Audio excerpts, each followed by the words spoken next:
on the road, guys. I hope you're okay. Real briefly, so much going on in this satellite. I just wanted to comment on it. This system almost doesn't even look like a system. It has a high rate of rotation and no water in it. But what it does do is it causes the monsoon to act up. And so they're getting monsoons now in October in the southwest. And, better late than never, I guess. And the Atlantic and Gulf, we see another ghost systems throughout the world. And the reason we call them ghost systems is because they're basically defying the laws of atmospheric physics. When you have a system, upper level, by the way, that is so tight and so powerful that it affects the jet stream, so powerful, so tight that it has an actual eye that you can see in it, when there's enough moisture, that is, then you have to understand that it's impossible for that to exist on planet Earth under natural realm. When you create heat, you create uplift. That creates a spiral. That spiral is created by uplift. If that happens over the ocean, there is increased evaporation, and all those storms have water. But now, you saw the one over the southwest is almost barely visible. Looking at Greenland and then Iceland just off to the right, scrolling down, it's amazing what we see going on here. Basically, we see again Morocco and Spain and Great Britain are always going to be inundated with rain. They have been for a long time.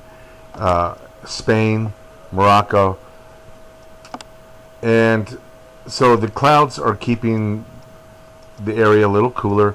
The rain is sustaining otherwise what would be a dying environment. But that system right now under Alaska is impressive. And directly above it there's a spiral that's hard to see. And Europe again, this is a big spiral system. Behind it though is a ghost system that is spinning, has an eye but no water. How do you have an eye and almost no water? That's because you have a very well defined low pressure column of air. It's amazing what we're seeing.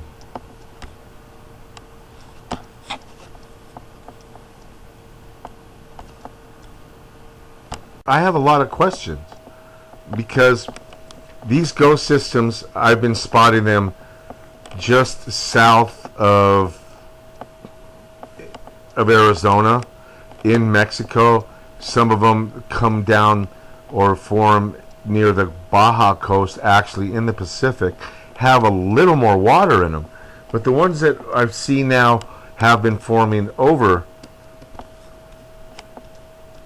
in Mexico and working their way up into the southwest.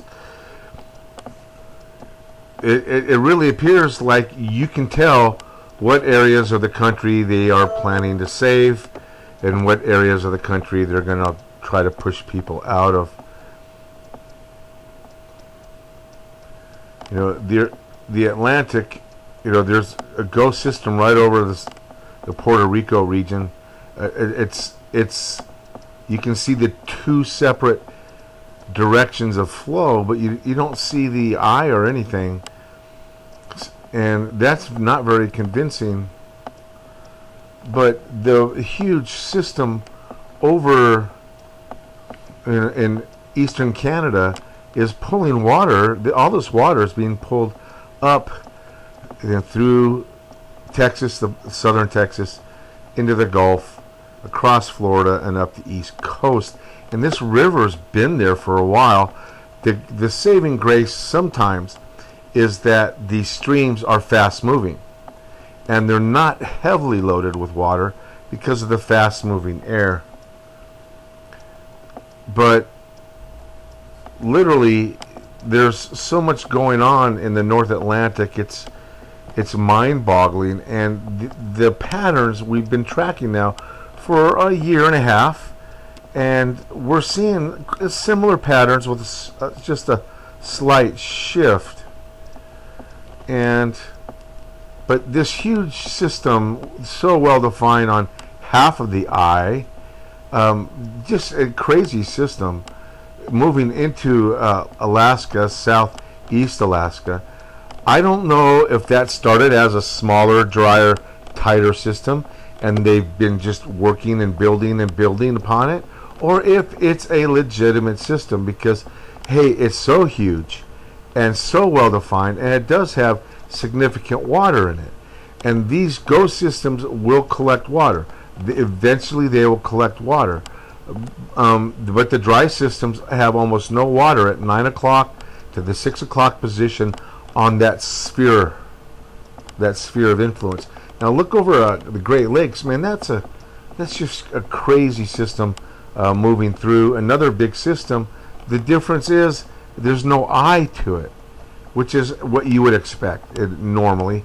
The only thing that has an eye is a hurricane, but you might be able to think of these as upper level hurricanes, not lower level, but upper level.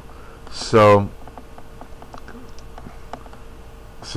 that's just really phenomenal. And again, look at the right. That's that system that's pulling water all the way from Mexico, that sits south and west of Greenland. Upper left, look at that system move in. That is just a crazy wealth, and it's so well defined. I have to think it started and staying active via artificial manipulation. Now, I know that sounds crazy. I know artificial manipulation of the weather sounds crazy, but there are patents on ionosphere heaters. They have experimental places that they've actually disclosed to open up the magnetosphere, to punch through the magnetosphere, to shift and wobble the magnetosphere. That's been talked about and is public record. It also public record are memos that have now been released under the Freedom of Information Act about the military's desire to have control, actually complete control over the weather by a certain date. So then the question you have is, well, if they can't control the weather, why are there anything called a drought? Until next time, be prepared, not scared.